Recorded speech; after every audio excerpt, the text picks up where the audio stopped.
Aquí veo participantes. O sea, yo Hola, pincho. buenas tardes. Ya parece que estamos retransmitiendo por Facebook Live. Bienvenidos a esta celebración anticipada del Día del Libro. Y dentro de poco daremos lugar a este encuentro con varios escritores que yo creo que os va a interesar a todos mucho. Va a ser un gran encuentro tanto de autores que están en España como de autores que están en América.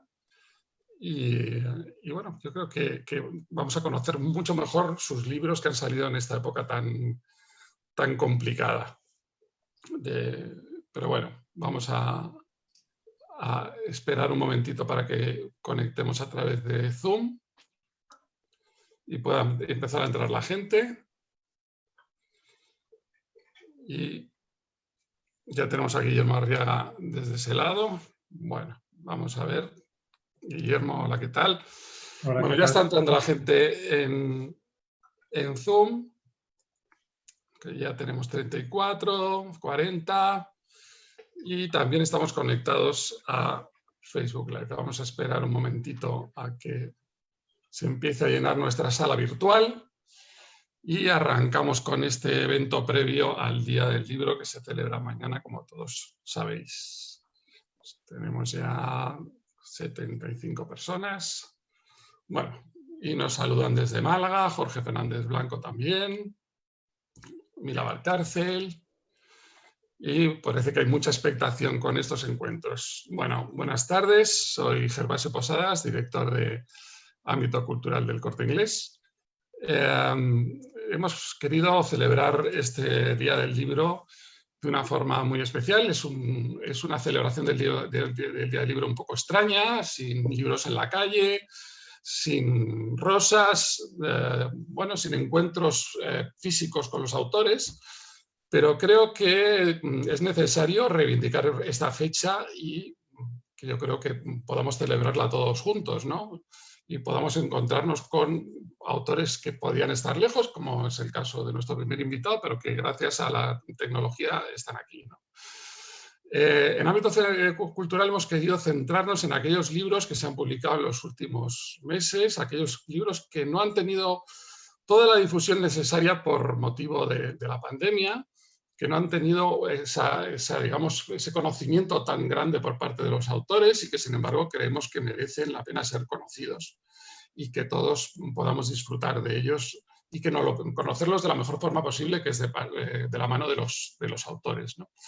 Hoy vamos a tener a Guillermo Arriaga en primer lugar desde México, después vamos a tener a Ana Merino, más tarde a Héctor Abad Faciolinde desde Colombia y acabaremos con Elvira Lindo también desde Madrid. Bueno, les dejo con Winston Manrique, que va a ser nuestro anfitrión de esta tarde para que nos presente a Guillermo Arriaga, que todos lo conocemos, pero que le dé un poco de pie para empezar a hablar de su libro. Muchas gracias. Hola, Guillermo. Muy buenas tardes. Winston, ¿qué tal? ¿Cómo estás? Muy bien. Bueno, creo que has tenido unas semanas, unos días de mucho diálogo digital, ¿verdad? Sí, bastante. Como no pude hacer la promoción del libro, no pude hacer la gira del libro, me la he pasado en entrevistas por Skype, por Zoom, por teléfono, vivos en Facebook, en Instagram. Sí. Bueno, Guillermo, mira, añadiendo a lo que comentaba Gervasio de este ciclo que consiste hoy, que nos adelantamos al Día del Libro y mañana también a las 19 horas, lo empezamos con estos diálogos virtuales, digamos, encadenados con escritores de España y América Latina, como ha dicho Gervasio, titulado Eclipsados los libros que nacieron antes de la pandemia. No tuvieron el recorrido que merecen, como el tuyo, Salvar el Fuego. Pero además se trata esta tarde de 4 autores importantes a nivel panhispánico y, por supuesto, en sus países, figuras muy relevantes, de obras unidas por, creo yo, por varios hilos narrativos y estructurales que tienen que ver, digamos, con los laberintos de la condición humana, del alma humana y la necesidad de descubrir esas historias a través de estos protagonistas, ¿no? Que están indagando. En tu caso ya hablaremos ahora cómo es esa búsqueda de algunos de esos personajes y donde está presente la violencia en diferentes manifestaciones. Y un aspecto fundamental que coincide en estos, el amor. Es decir, el amor en las diferentes gamas y en los diferentes niveles de brío y vamos a empezar con el tuyo, Guillermo, con este Salvar el Fuego. Recuerdo un poco las palabras con que una de las partes que dijo el jurado, que yo creo que comparto completamente, que dice así, le comento a los espectadores que nos están viendo. Salvar el Fuego es una novela polifónica que narra con intensidad y con excepcional dinamismo una historia de violencia en el México contemporáneo, donde el amor y la redención aún son posibles. El hilo conductor es el cuerpo humano, motivo de celebración y expuesto a numerosos excesos. ¿Lo compartes? Creo que cuando lo leyeron, ¿tú qué se te pasó por la cabeza cuando el jurado leyó esto aquel día de enero, Guillermo? Mira, estaba yo muy emocionado cuando me enteré del premio. La verdad no me esperaba ganármelo. Yo estaba perdido en un rancho en medio de la nada, donde no había señal de celular. Fue una coincidencia que a las 3 me desperté a tomar agua y me entró la llamada de España. Y bueno, cuando me pasó Pilar Reyes, la directora editorial del grupo Penguin Random House, me pasó a los miembros del jurado, me fueron contando qué es lo que veían. Sí, creo que atinaron a describir la novela y sus intenciones. Creo que sí es una novela de amor en el contexto de varios tipos de violencia, no solamente la violencia social, sino también la violencia intrafamiliar. Sí. Y hay otro tipo de violencia aún más sofisticados. Un tipo de violencia más sofisticada es estas formas en que nos venden de ser felices con un paradigma que no viene de nosotros, sino nos impusieron, que también es una forma de violencia. Sí, efectivamente. Guillermo, hay una cuestión, en la anterior novela, El Salvaje, con la que te entrevisté para W Magazine, que me gustó mucho y lo comentamos en aquel momento, en aquella entrevista yo recuerdo que me llamó mucho la estructura, que es un poco para quienes te siguen también en la parte de los guiones cinematográficos y tus propias películas, que no suelen ser historias lineales, sino que son mucho más sofisticadas, no solamente en la trama, sino en la propia estructura, quizás como es el propio cerebro, como pensamiento en movimiento, ¿no? Y estructuras a la vez, y como la vida misma. Y tú decías en aquella entrevista, con la que titulamos en la revista, hemos perdido en la literatura la capacidad de crear estructuras sofisticadas. En este Salvar el Fuego, das un paso más allá que el salvaje, que ya era salvaje, ¿no? Con lo que había hecho en el salvaje. Y en esta te aventuras más en esas estructuras, ¿verdad? Mira, yo creo que para mí la literatura debe siempre ser apuesta y riesgo. Y yo creo que debe elevarse más la apuesta, pero no la apuesta per se, sino tratar de que la estructura, los diálogos, el lenguaje, todo ayude a contar la historia. Nosotros usamos en el día a día estructuras muy sofisticadas de narración. Nunca contamos de manera lineal, perdón. Siempre vamos de un lugar a otro. Si yo quiero decir, porque soy escritor, quizás empiece por mi abuelo y de ahí me pase a mi hija y de ahí brinque a un amigo. Y entonces hay una sofisticación que ha perdido la literatura y que creo que hay que reencontrar. Ahora, yo desde niño sufro de déficit de atención, entonces mi cerebro siempre ha estado brincando de un lado a otro y pues me alegra que pudiera yo encontrar estructuras que reflejaran la forma en que yo organizo el mundo. Sí. Guillermo, tenemos una pregunta. Le recordamos a los que nos están viendo en este momento que pueden enviar sus preguntas, ya sea por Zoom o por Facebook Live. Mauricio Parizzi te pregunta, ¿te afecta el cine a tu novela o a la inversa? Completamente a la inversa. Cuando yo empecé como novelista, yo tengo 4 libros publicados, un libro de cuentos y 3 novelas, mucho antes de empezar cualquier película. Entonces yo traigo ya un espíritu de novelista que traté de imbuir en el cine. Cuando escribí Amores Perros, yo dije, no sé si lo logré, pero trataré de hacer una estructura en cine como fue El Sonido de la Furia de Faulkner. Entonces sí he llevado estructuras novelísticas al cine y no a la inversa. Yo no estoy influenciado por el cine mientras escribo un libro y mucho menos estoy pensando que se vaya a adaptar al cine la novela que estoy escribiendo. Yo cuando escribo una novela lo escribo lo más literario y lo más novela posible. Sí. Has mencionado a a Faulkner con El ruido y la furia, y a su vez ahí va implícito nuestro amigo Shakespeare. Y esta novela en especial, Guillermo, he apuntado, es puro nervio. Es decir, los personajes, algunos, unos más que otros, pero todos, hay una furia, en el mejor sentido lo digo, por la vida, por sentir la vida de verdad, por paladearla de verdad, ¿no? Son personas que todo lo viven con mucha intensidad y las relaciones afectivas, amorosas y sexuales en ebullición completamente, ¿no? Pues sí, porque a mí la verdad es el tipo de personajes y por supuesto el tipo de personas que me intensan son aquellas que tienen intensidad, aquellas que son capaces de ir al extremo, aquellas que tienen una completa furia de vivir, como lo mencionas, que quieren aprovechar hasta el último segundo del tiempo que les es otorgado en esta vida, porque no podemos dar por sentado que la vida es eterna. Tenemos que saber que la vida se acaba y que la muerte está constantemente. Siempre he dicho que esto no es calvicie, es una lengüetada de la muerte para recordarme que ahí viene por mí, ¿no? Y si tenemos esta urgencia de vida, entonces vamos a tratar de sacar el mayor jugo posible. Sí, otra característica de la novela es el lenguaje. Es decir, aparte de la estructura, de estas temáticas de la violencia en sus diferentes manifestaciones y escenarios, y el amor como un sentimiento vertebrador de estas historias y estos personajes, la masa, el cemento que los está uniendo es ese lenguaje poderoso de jerga, del lenguaje del español muy bien trabajado.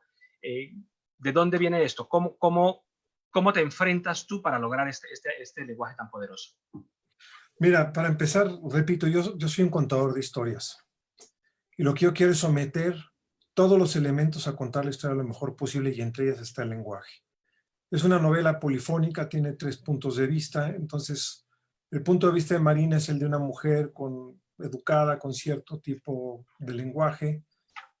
Hay una segunda persona, una narración en segunda persona, un tú, Francisco Cuitlagua, que tiene un lenguaje mucho más elevado y más pomposo. El tercero, que es un lenguaje malandro. Es un lenguaje, yo traté de un malandro tratando de hablar de la vida de otro malandro y dije, si va a hablar de otro malandro no puede usar un lenguaje elevado, tiene que usar el argot, la jerga, el slang más del Spanglish fronterizo. Sí. Jorge Fernández Blanco te pregunta, dice, buenas tardes, señor Arriaga, ¿utiliza usted el efecto iceberg muy utilizado por Ernest Hemingway cuando escribe? Mira, yo creo que por lo menos en mi escritura yo no soy muy consciente de lo que estoy haciendo. Yo tengo una vaga idea de qué voy a contar y sobre esa vaga idea empiezo a escribir casi como en un trance. Es muy difícil que entre la razón en el momento de escribir. No es un proceso racional, es más bien un proceso de intuición, proceso de instinto. Y yo no sé si tenga la teoría del iceberg o no. Ojalá y se presente en mis libros que lo que está huyendo arriba es simplemente muestra de todo un aparato que está debajo de eso que bulle. Pero no lo hago de forma racional, ni lo planeo tampoco. Sí. Estos aspectos telúricos, por decirlo de alguna manera, de sus personajes y que nos has explicado ahora, porque la vida es una sola y hay que vivirla con toda su intensidad. ¿En qué momento entra el lector Guillermo Arriaga en su propia obra? Es decir, cuando tú te enfrentas al libro, una vez escribes, te distancias. ¿Cómo es ese acercamiento del lector frente al escritor? Mira, para empezar, yo escribo como lector. ¿Qué significa eso? Como no sé qué va a pasar, entonces lo voy descubriendo. Entonces a veces como escritor me emociono como si fuera un lector. Sí. Y creo que eso es importante en lo que escribo porque si a mí no me sorprende, pues difícilmente va a sorprender al lector. Yo cuando termino una obra, la reescribo varias veces, no solamente la corrijo, la reescribo completa. Eso significa que empiezo a transcribir palabra por palabra para que esté lo más apretada posible. Yo respeto mucho a los lectores. Creo que a mí me honran en el momento que gastan dinero y su tiempo en leerme, pues tengo que por lo menos hacer un trabajo lo más profesional. No puedo garantizar que les guste mi trabajo, pero sí pero sí que al menos ven un trabajo riguroso y disciplinado. Sí. Ya nos acercamos hacia el final de este diálogo con Guillermo Arriaga desde México.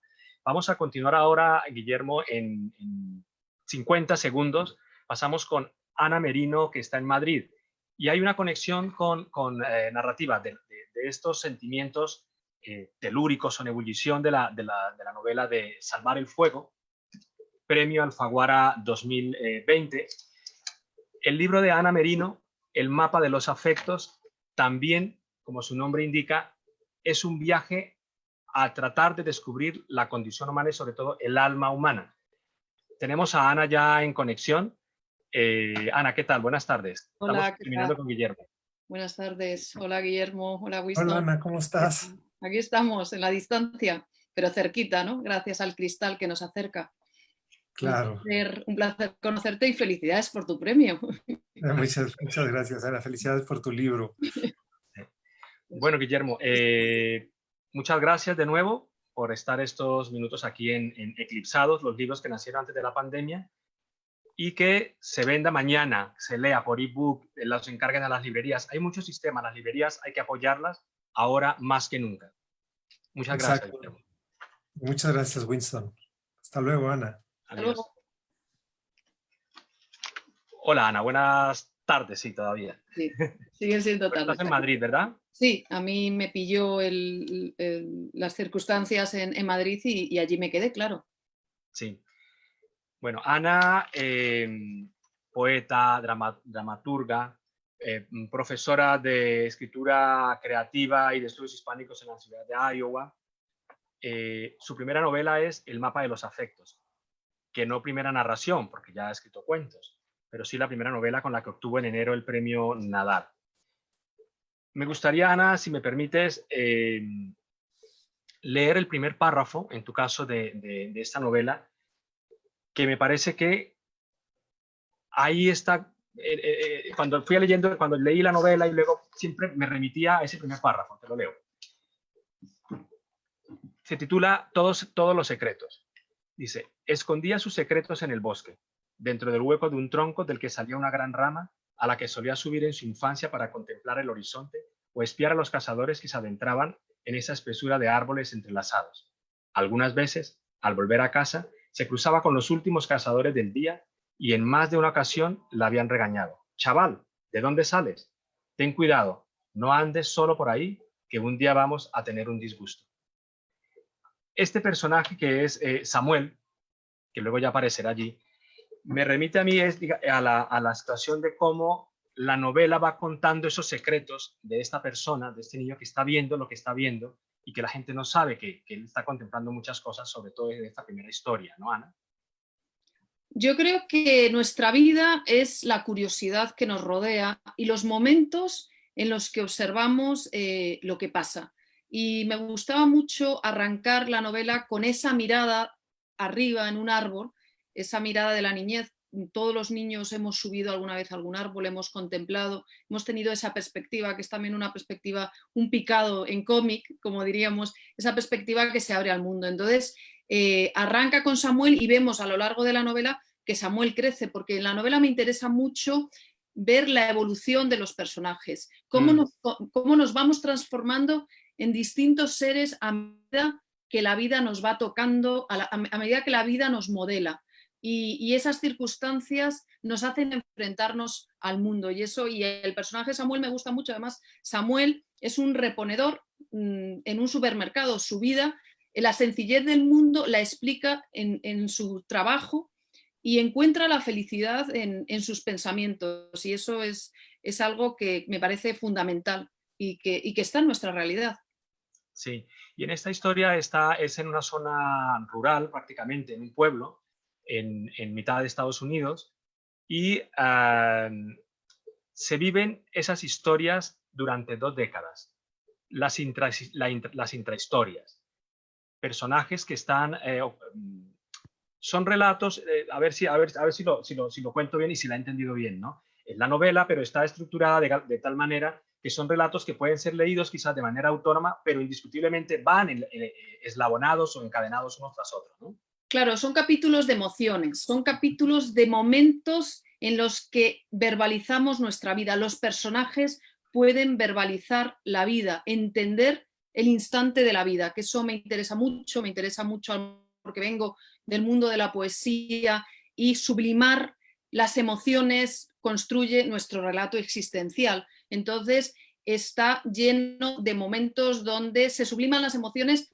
a veces por factores internos, de perspectiva, de llegar a una conclusión, de darse cuenta de lo que es nuestra vida, y a otras veces por factores externos. Hay tornados, tratamos de explicar el mundo, hay sufrimiento, hay momentos de responsabilidad, de sentido de la responsabilidad. Hay un personaje de Irene que de pronto es la que se tiene que hacer cargo del fallecimiento de un miembro de la familia que nadie aprecia, pero ese sentido de la bondad, de la responsabilidad, que la bondad tiene muchas caras y que también me interesa mucho, el concepto de la bondad me interesa mucho tratarlo, me interesa mucho la idea de la fraternidad en la desdicha, cómo la fraternidad es una forma de comunicarnos en el mundo, y además son formas muy literarias que se pueden incorporar en la trama narrativa, porque es lo que nos emociona. O sea, el amor es muy intenso y es un espacio muy necesario, pero el amor tiene sus matices, y el amor tiene sus matices en el espacio de la bondad, de la fraternidad, en el sentido de la responsabilidad, y indagar en la poética, en lo literario de esas emociones a través de personajes, de un abanico de personajes muy distintos, porque me interesa la niñez, pero también me interesa la vejez. Entonces, está todo esto condensado en la novela, y lo he llevado al espacio estadounidense, al Medio Oeste, porque es el espacio que he vivido más de cerca, que he interiorizado todos estos años. Llevo 25 años viviendo en Estados Unidos, de los cuales me he pasado como 12, 13 viviendo al Medio Oeste, viviendo los tornados, viviendo las circunstancias súbitas, que la vida en unos instantes se transforma, cambia de la forma más inesperada. Entonces, eso, al interiorizarlo, lo he querido transformar en una novela donde todos los personajes respiren. Vida es un murmullo de voces que nos rodean. La vida no somos nosotros solos, aunque tengamos esa sensación de soledad. Es ese murmullo de voces que le da sentido, ¿no? Entonces he querido reproducir eso. Sí, y aquí está ahora que mencionas la palabra murmullo, que la novela es esto también, ¿no? Como la de Arriaga es polifónica, es una historia coral, hay muchísimas voces, y Samuel es el vigilante de los murmullos. Es lo que representa. Por eso te decía que en diferentes momentos este comienzo era la almendra, digamos, de lo que habría de ser la novela, ¿no? Y hablas también de la que has querido recordarnos a los lectores la parte que en medio de las desgracias o de la maldad, la bondad y la fraternidad, que en la novela es lo que nos recuerda que es lo más humano la bondad que la maldad, ¿no? Por supuesto que la bondad, esa fraternidad en la desdicha, esa capacidad de consolarnos, de reconocernos en los demás, de darnos la mano, eso es lo que hace que estemos aquí, que sigamos avanzando como sociedades, ¿no? Y eso es algo que, si lo trabajas literariamente, te da mucha energía. En mi caso, a mí me da más energía la bondad. Pasan cosas malas, hay una guerra, está el mundo en guerra, está el mundo bélico, están las generaciones de soldados que se derrumban, salen muchas cosas muy dolorosas, pero es el aliento de la bondad lo que da sentido a los personajes y lo que da intensidad a la novela. Sí. ¿En qué momento decides esta estructura, que para retomar un poco la primera parte de este diálogo, de hacerlo de tal manera que se vayan encadenando las historias y que creen ese ecosistema durante 2 décadas? Claro, yo creo que es en el momento que quiero que estén todos a la vez, que quiero que estén todos, y a veces, a lo mejor, por venir del espacio de la poesía, en la que los poemas, cada poema es un universo que da sentido al poemario, o también mi experiencia pedagógica, mi experiencia docente. Soy profesora en el aula con niños, en la universidad con adultos, pero me gusta mucho esa mirada de todos los que están en el aula y que están a la vez respirando y que son tan importantes y dan sentido al instante. Entonces, me parecía que no podía prescindir de ninguno y que le daban sentido al tiempo. Y luego que llego a la novela desde la madurez, o sea, he escrito desde muy joven, pero llego casi con 50, tengo 48, con 40 y tantos, y cuando llegas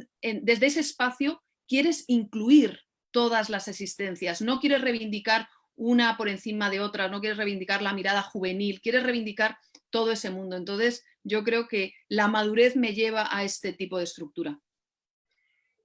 La novela tiene muchos pasajes en prosa poética. No exactamente prosa poética, pero se ve que hay una persona con mucha sensibilidad y que ha trabajado la poesía. Ha aflorado mucho la poeta en el momento de la escritura. Te has tenido que decir, vamos a ver, pongamos el freno de mano y aquí está la narradora. Lo que pasa es que tengo mucho oído y además vengo del teatro. He hecho 4 obras de teatro, también he trabajado en la escenografía teatral con esa intensidad de voces y obviamente en la novela muchas veces me salía el endecasílabo en las frases. O sea, que cuando las leía, y además tengo un proceso de escribir y es que me encanta escribirlo todo, las primeras versiones siempre a mano. Yo siempre escribo a mano, siempre estoy dibujando mis personajes, los veo.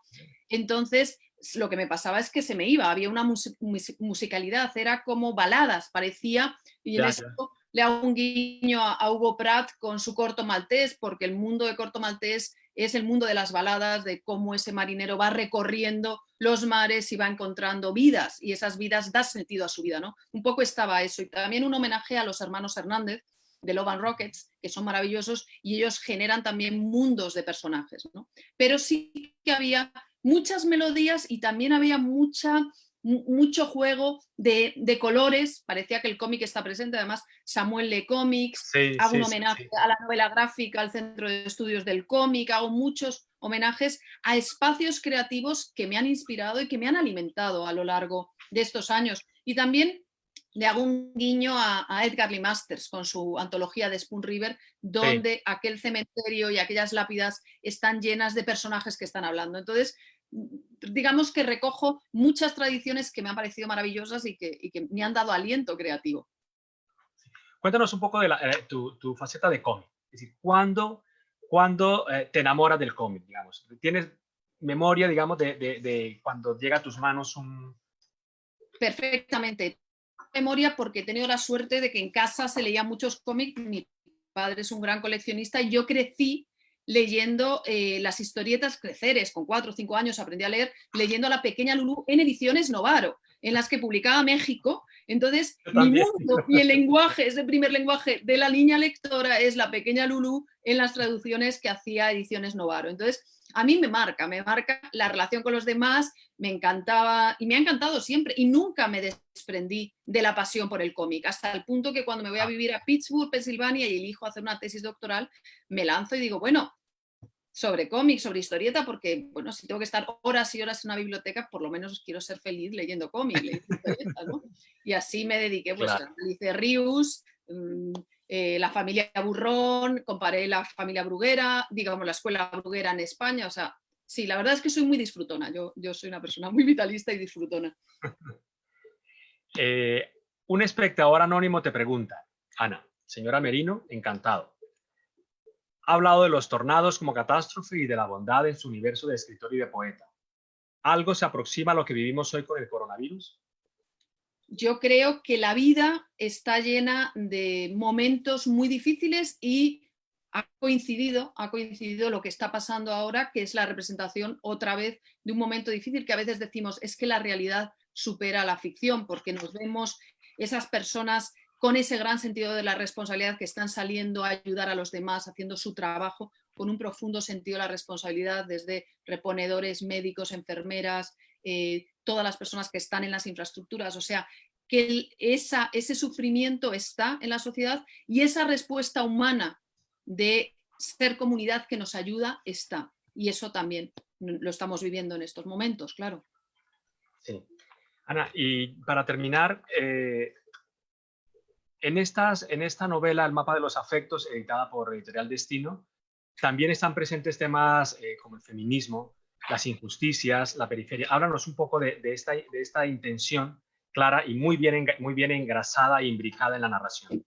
Claro, porque nuestros personajes se preocupan y se enfrentan a distintas realidades. Entonces va a haber una serie de personajes femeninos en la novela que, como es una novela contemporánea, van a estar dialogando y tratando de interpretar los pliegues del feminismo, igual que va a haber un compromiso ecológico, una de ellas va a hacer un estudio sobre el tema de las semillas, sobre los cultivos extensivos, o sea que efectivamente muchos de los temas que nos preocupan, obviamente los interiorizan mis personajes porque hablan de esa realidad y dialogan con ella desde distintos puntos de vista, que me parece muy importante poder ver otras miradas y ver cómo interpretan el mundo muchas voces. Muchas gracias, Ana.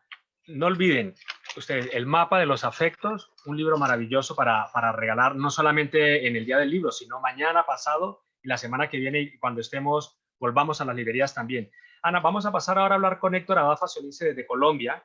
Y si tu libro, tu novela, nos habla de la intrahistoria, el libro de Héctor, lo que fue presente, es eso en realidad contado en primera persona, o sea, la intrahistoria con mucha honestidad. Tenemos a Héctor saluda a Héctor en Colombia, Ana, por favor. Fenomenal. Hola, Héctor, ¿qué tal? Ana, qué bueno verte, mucho gusto, encantado. Un placer. Ana, muchísimas gracias y continuamos viéndonos en estos días a través de internet. Un gusto. Muchos besos. Hasta luego. Héctor Abad Faciolince. Buenas tardes. Buenas tardes en Colombia también. Sí, hola Winston, aquí son las 12:30 del mediodía en punto. Sí. Y estoy muy contento de conversar contigo y con lectores españoles. Sí. ¿Dónde estás? ¿Estás en Medellín? ¿En qué parte estás? Cuéntanos un poquitín dónde estás, Héctor. Sí, estoy en Medellín, estoy en mi casa. Yo estaba en España hasta el 15 de marzo, alcancé a volver casi que con los últimos vuelos.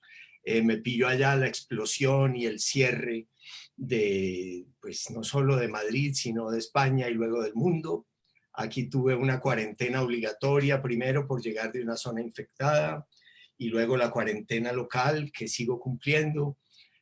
Bueno, estamos viviendo esta extraña época todos de una manera parecida, pero nos quedan estos medios. Bueno, lo que fue presente, diarios 1985-2006, lo edita Alfaguara, y en este libro Héctor recupera los diarios que escribió, me vas corrigiendo Héctor si me equivoco con fechas, desde que tenía 26 años, creo recordar, hasta el 2006, cuando ya está casi lista, ya por salir, El olvido que seremos. ¿Es correcto? Sí, Winston, yo había leído, yo estaba todavía en la universidad en el año 85, estaba terminando la universidad en Turín.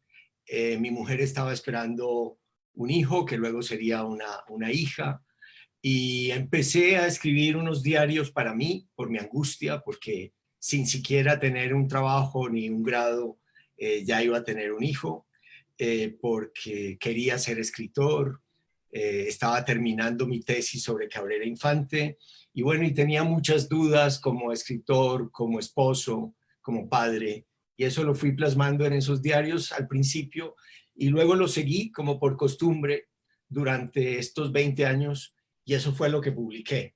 Ahí aparecen pues los libros que voy preparando, los fracasos, las editoriales que me dicen que no publican tal o cual libro, las separaciones, los divorcios, el nacimiento de mis hijos, cosas en general duras, pero también muy bonitas como esta última del nacimiento de mis hijos. Sí, has mencionado dos aspectos y uno, vamos a empezar por el del escritor, es decir, la perseverancia, ¿no? Es el saber que una persona con 26 años y antes, tú empiezas a escribir con 26 este diario o compartes con nosotros estos diarios desde los 26 años, pero ya había un escritor ahí, una persona que perseveraba y perseveraba, lo tenaz, ¿no? La tenacidad, te hundías por momentos, nos cuentas todas esas, es el diario de una ilusión de alguna manera, ¿no? Sí, es el diario de una ilusión que también se encuentra con muchos escollos y con muchísimos fracasos.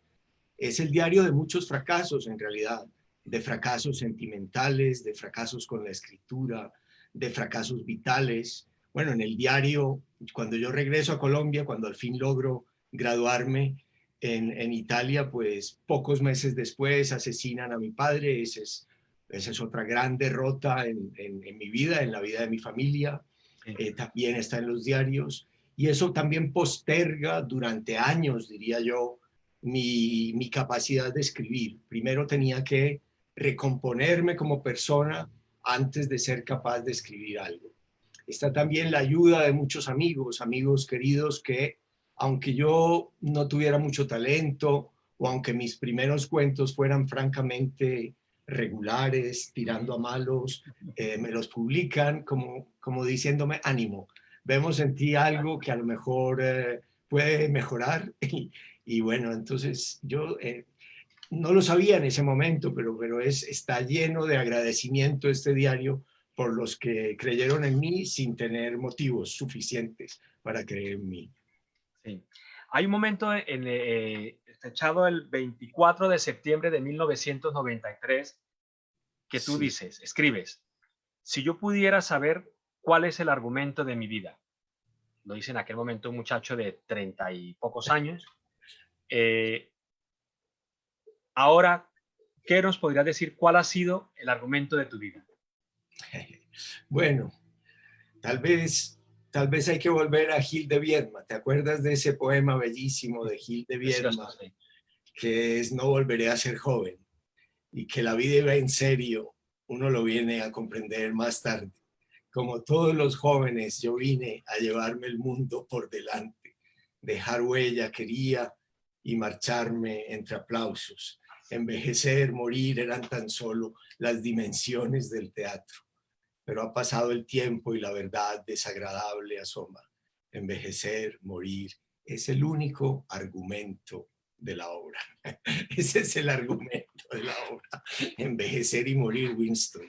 Bueno, no, pero sabes, haber tenido hijos es una escena, si esta vida es una representación y una obra, haber tenido a mis hijos ha sido una parte de la obra muy satisfactoria. Realmente, si yo estoy orgulloso de algo, es de los hijos que tengo. Sí, hay una escena, un episodio, primero, que la vida real fue dramático y luego está contado de manera magistral, y es cuando han asesinado a tu padre. Si me permite recuperar este episodio del libro, y tú estás en Medellín con tu madre y van avanzando los dos, parece que se acerca a alguien, y su madre se interpone y dice, a él no, ¿no? Es decir, la manera como cuentas este episodio, de una limpieza literaria, tal vez es tal cual como ocurrió, pero es que ahí mismo está la belleza, ¿no? Muchas veces en las cosas sin adornos y cómo la percibe un gran escritor. Pues Winston, eso ocurrió en el mismo año 87 en que mataron a mi padre. Hubo un acto de reconstitución del Comité para la Defensa de los Derechos Humanos aquí en Medellín. Fue en la Asamblea de Antioquia o en el Consejo. Y ahí, al salir de ahí, bueno, hablamos unas 4 o 5 personas, y al salir de ahí se acercaron unos muchachos con unas mochilas, metieron la mano en las mochilas y se acercaron hacia nosotros con una cara muy agresiva, muy amenazante. Lo triste para mí es que fue mi madre la que se puso delante de mí, no yo delante de mi madre para defenderla, sino al contrario. Y ella hizo así, los miró a los ojos como con rabia y les dijo, a él no, a él no. Y bueno, ellos siguieron adelante. Fue tal como lo cuento y Sí. no sé, yo no sé si era verdad o no, pero mi mamá y yo sentimos que ahí iba a pasar algo. Y de hecho, en los meses que siguieron, casi que en las semanas que siguieron, a las personas que hablaron en ese acto las mataron y yo me fui a España corriendo. Yo llegué a Madrid el día de Navidad del año 87 y luego me fui a Italia otra vez, que era donde tenía más amigos, Sí. porque el ambiente era eso, de muerte. Sí, estos diarios hay una sinceridad total, creo yo. ¿Dónde ha quedado el pudor? Cuando has vuelto a leer estos cuadernos, y decidir compartirlos con todos tus lectores, ¿ha habido algún límite? No, mira, cuando uno escribe diarios para uno mismo, no pueden tener pudor. Uno tiene que decirse a sí mismo la verdad si quiere entenderse. Lo que yo estaba tratando de evitar era la locura. No quería enloquecerme. Entonces, cuando yo los escribí, no podía tener pudor. Sobre todo cuando en el periodo en el que yo vivía con mi primera esposa y ella respetaba por completo la intimidad de mis diarios, nunca lo sabría. En el segundo periodo escribo menos porque mi segunda mujer me leía los diarios, entonces era imposible ser sincero ahí, porque en los diarios uno habla de las relaciones conyugales, de las dificultades, del desamor que a ratos se siente, de los pensamientos buenos o malos que se tienen. Ahí más que pudor había silencio porque ella me los leía. Luego en la edición el pudor que tuve fue hablar con algunas personas con las que había tenido alguna relación sentimental, íntima, afectuosa, bueno, o de amor o de sexo, y decirles, estás en mi diario, los pienso publicar, querida XY, ¿qué quieres? ¿Que te deje? ¿Que cambie tu nombre y los rastros reales de esta relación o que te quite totalmente? Estas amigas, novias, amores que tuve me dijeron, algunas quítame totalmente, algunas cambia mi nombre y las circunstancias, y otras no me importa, deja lo que quieras. Y yo lo hice tal como ellas me lo pidieron. Sí, es que esta respuesta coincide con una pregunta que acaba de llegar, Héctor, donde dice, Mauricio dice, los diarios se alimentan de la vergüenza. ¿Por qué decidiste exponer tu vergüenza? Bueno, pues parte de, no sé si quieras añadir algo pregunta Mauricio. Bueno, los diarios se alimentan también de la angustia. De hecho, en esta cuarentena, en este aislamiento, en esta clausura que estamos teniendo, veo que mucha gente está escribiendo diarios. Sí. Es una manera de soportar, de soportar a uno mismo, de soportar la tensión, la angustia, los nervios que toda esta situación inesperada nos genera. También las vergüenzas, porque a veces se nos sale lo peor que hay dentro de nosotros en circunstancias tan duras. ¿Por qué compartir esas vergüenzas? Yo pensé que para los lectores podía ser útil, por ejemplo, saber que yo era un escritor muy poco convencido de mí mismo, muy poco convencido de que mis escritos pudieran ser leídos, muy convencido más bien de que probablemente iba a fracasar, pero como tú decías al principio, también con muchas ganas de seguir insistiendo porque era lo único que me salvaba a mí y de mí mismo. Y entonces, pues por eso insistí. Pude no haber llegado a nada, es más, me pudieron haber matado en Medellín muy pronto. Pero bueno, aquí estoy todavía compartiendo con ustedes mientras a lo mejor me llega el coronavirus y todo se acaba. Bueno, va de retro, va de retro. Héctor, el amor, como has mencionado, está muy presente. Es decir, hay un pasaje en el que tú dices respecto, dice la sonrisa de Irene, te leo simplemente y luego amplío la pregunta. Dice, la sonrisa de Irene, cuando voy a recoger a los niños, me parece tan bonita, no soy capaz de que vuelva una mujer extraña para mí. ¿Cómo es revisar estos amores que han sido, que han quedado, cuando te enfrentas a la revisión de estos diarios? Bueno, es muy doloroso. En el caso de Irene, la madre de mis hijos, yo habiéndome separado, habiéndome ido a vivir a otra casa con otra mujer, ir y reconocer en la sonrisa de ella uno de los motivos por los que yo había estado tan enamorado, por los que yo la quise, por los que yo quise que ella fuera la madre de mis hijos, es obviamente muy doloroso, es muy duro, es muy molesto. Pasarlos en limpio fue a ratos fue devastador, pero ahí está, es lo que pasa en las relaciones humanas. Sí. Y veo que por ahí ya está Elvira Lindo. Ya está Elvira Lindo por allí, sí. Hola, Elvira. Elvira, un gusto saludarte. ¿Qué tal? ¿Cómo estás? Muy bien, ¿cómo está Manolito? Bueno, ahí está, ahora se va a hacer americano, van a hacer una serie en Estados Unidos y vamos a ver cómo sale la cosa. ¿Qué tal estás de ánimo? Bien, con altibajos, naturalmente, pero bueno, organizando mi vida por horas como para no sentir mucho ciertas cosas y tocando, aprendiendo a tocar guitarra con con Pancho Varona, que está dando unas clases muy buenas. Ah, sí. Por Skype. Ah, qué bueno, qué bueno. Sí, sí. Yo hay veces que pienso que estamos volviendo, a mí me pasa antes del confinamiento, que estamos volviendo a aquellas asignaturas a las que no daban importancia en la escuela, a la música, a dibujar, a cantar, a todas aquellas cosas que yo creo que nos hubieran gustado cuando éramos pequeños, que eran más creativas. A mí me gustan los perritos, que ahí lo oigo ladrar. Y esta es Lolita. Animar a los perros, aprenderse poemas de memoria, a Sí, tocar sí, más sí. la guitarra.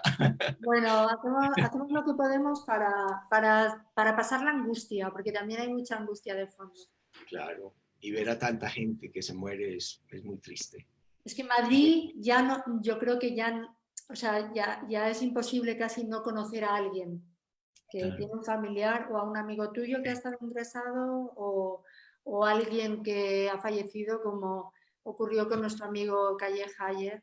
Allá. Es terrible. Aquí todavía no nos pasa, todavía no hemos llegado a tantos muertos, pero me temo que podría pasar. Vamos a ver cómo termina. Bueno, ahora es tu tiempo, te dejo, Elvira, y muy muchas bien. gracias. Un beso muy grande, Héctor. Eso, chao, Winston. Héctor, muchas gracias. Gracias a ustedes. Lo que fue presente, y termino con un mensaje de un lector, de Juan José Ramírez Caldín. Dice: no le conocía, señor Abad, me parece muy sincero y respetable, compraré su libro sin duda. Bueno, gracias, Héctor. Ojalá ahora no si la pueda hacer. Chao. Chao. Chao. Hola, Elvira, buenas tardes. Buenas tardes. Bueno, Elvira, estás en Madrid, ¿verdad? Estoy en Madrid y desde el comedor de mi casa, fíjate, ya veo a unas vecinas ancianas que tengo, cada una surge de una ventanita y ya están esperando para salir para uno de los aplausos. Claro, claro. A estas horas todas las tardes ya están asomadas. Sí, sí, yo creo que es la hora, por lo menos en mi caso, a las 7:59 ya suspendo, ya apago el ordenador, el computador, digo ya llevo suficiente, y es la hora de salir, refrescar, saludar a los vecinos, gente que no conocíamos y que ya por lo menos nos saludamos con la mano. Sí, sí. Elvira, A Corazón Abierto es una novela que ha salido después de tu última novela de 10 años después, ¿no? Es una novela también, al igual que la de Héctor, volcada con mucha sinceridad, con mucho amor. Con lo que cuentas allí, lo que yo detecto es una persona enamorada de la vida y de sus progenitores, ¿no? Con todos sus defectos de nuestros padres, ¿no? Y hay una reflexión que me parece... te cuento un poco mi experiencia como lector primero, ¿no? Y a partir de ahí te iba leyendo e iba pensando a su vez en mi propio padre. Sabes que es lo bonito que me invitas a la reflexión que tú haces con tu padre y con tu madre, y yo lo llevo a mi campo, ¿no? ¿En qué momento decides sincerarte de esa manera y compartir con todos tus lectores esta historia? Es curioso que a la gente mi padre le recuerde a sus padres, y esto está basándome mucho, porque mi padre era una persona muy particular, era una persona que requería muchísima atención, con un carácter muy excéntrico y con una vida muy intensa, y él era muy intenso también, ¿no? Y yo pensaba, de siempre había pensado escribir cuentos sobre mi padre, porque él había tenido unas experiencias en la vida que parecían casi cuentos cerrados. Yo quería escribir cuentos sobre mi padre, ¿no?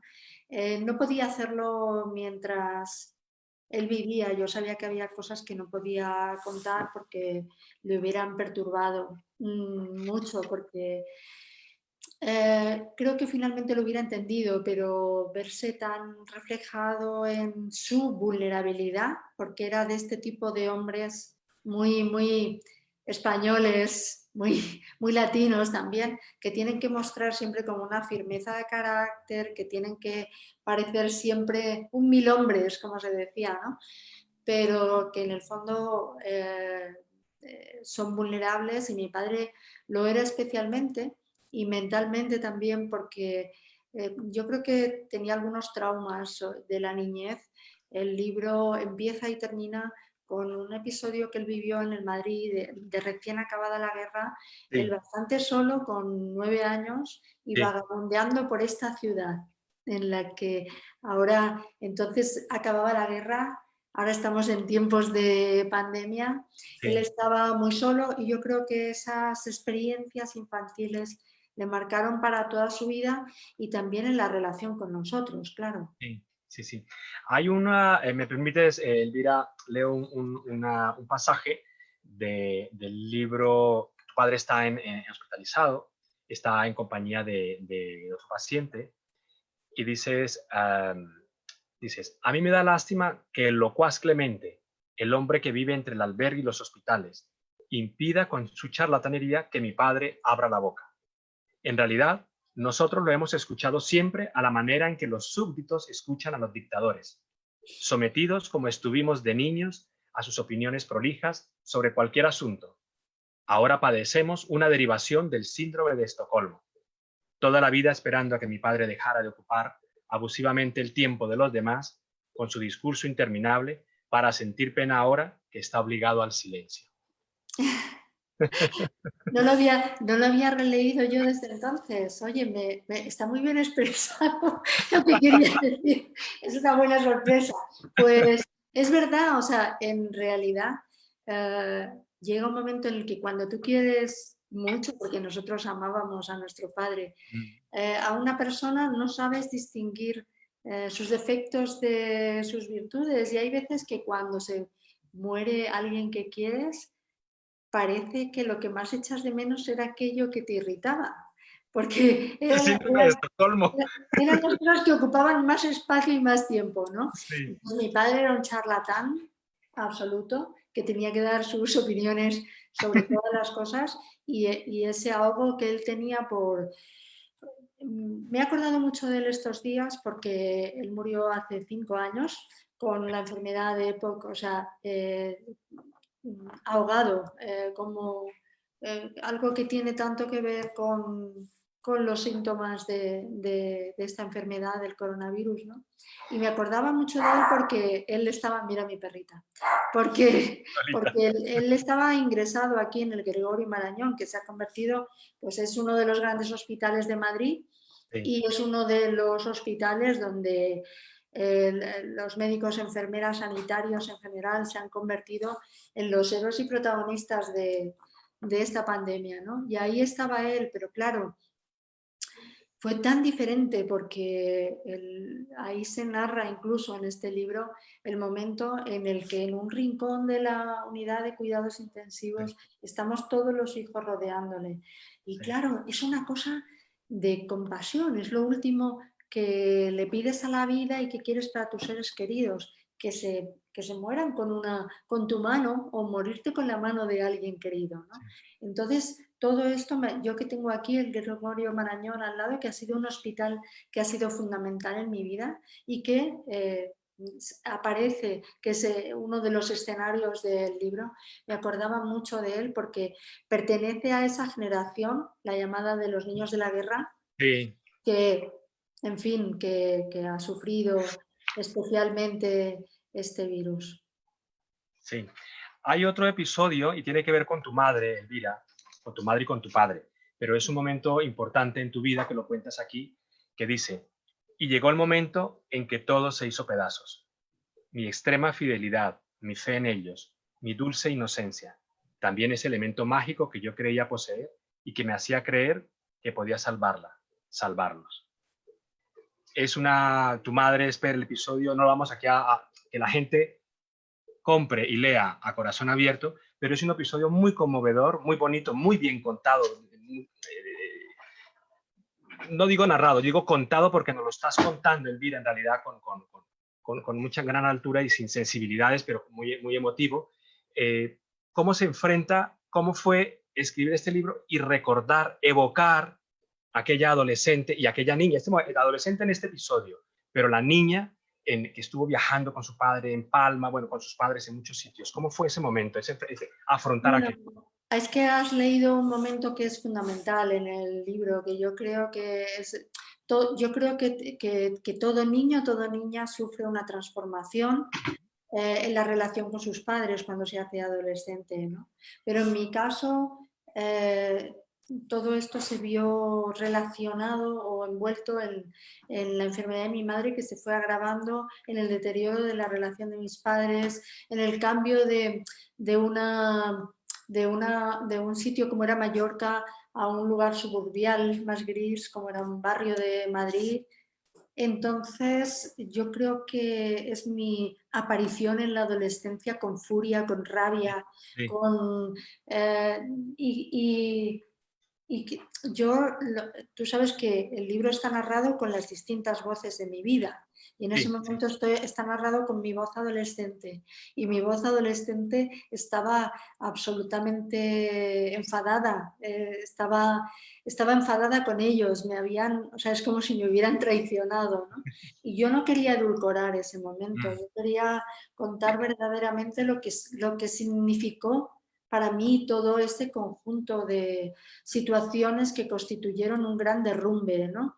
Y Sí. como fue tan esencial para mí era muy importante que lo leyeran, primero que el lector lo entienda, saber expresarlo yo, y luego que lo iban a leer mis hermanos y querían que reconocieran, o sea, la verdad no está en que cuentes de una manera prolija ni de una manera exacta los hechos. La verdad está en algo más profundo, porque hay muchas cosas que yo las he narrado de una forma muy literaria en el libro, pero quería que sonara a verdad, como, no sé, como cuando decía, no sé quién decía, no sé si era Umbral, que decía, yo no quiero contar cómo es una manzana, quiero enseñar la manzana, ¿no? Pues eso es lo que yo quería, que quería que el lector, a través de mi voz,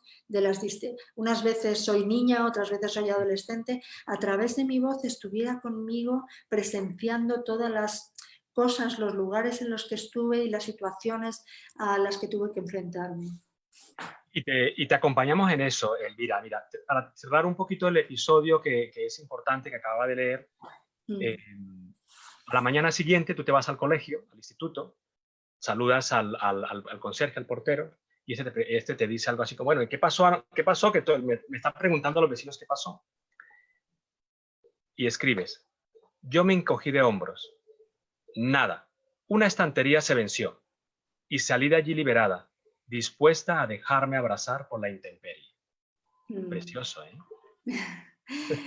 Sí, es como, bueno, quiero la libertad, ¿no? O sea, que ante este panorama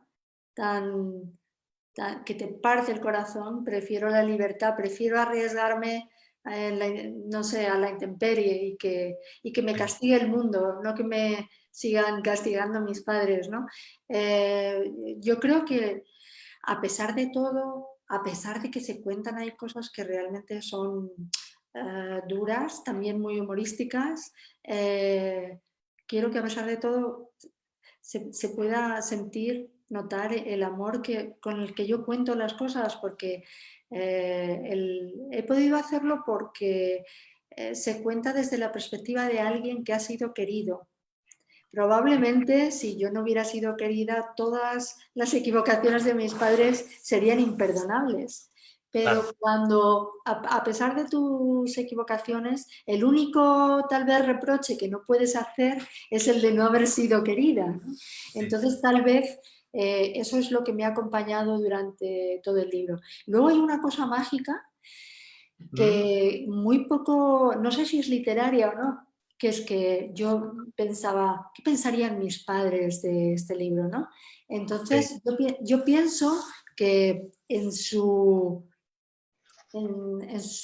ellos siguen estando muy presentes en mi vida y en mi pensamiento.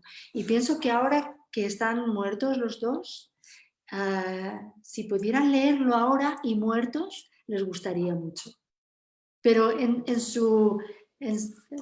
ahora que no están presentes en la vida, ahora que no tienen que enfrentarse a lo que piensan sus vecinos, sus compañeros de trabajo, la familia, es decir, ahora que son libres de todos los condicionantes que te pone la vida, del sentido del ridículo, del pudor, de todas esas cosas, ahora es cuando me gustaría que lo leyeran.